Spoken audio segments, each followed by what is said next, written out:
Hey guys, welcome back to the channel. So today we got another banger for you.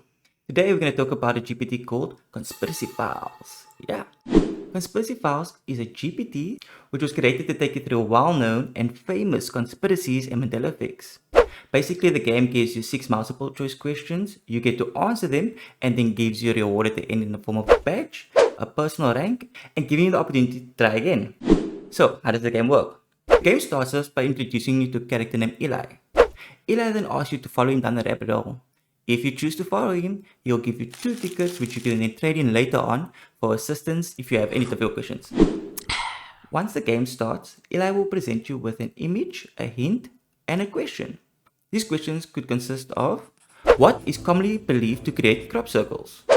What is often blamed for the strange occurrence in the Bermuda Triangle? What natural features explain the face on the moon? What is the Zodiac Killer known for besides his crimes? What was the Philosopher's Stone believed to provide besides wealth? What theory surrounds the Great Sphinx regarding its age? So, okay. At the end of each 6 questions, the game will present you with a new rank level, a personalized badge, and opportunity to continue playing on. So, why not give Conspiracy Files a try? I hope you enjoy. Let me know in the comments. Okay guys, see you in the game.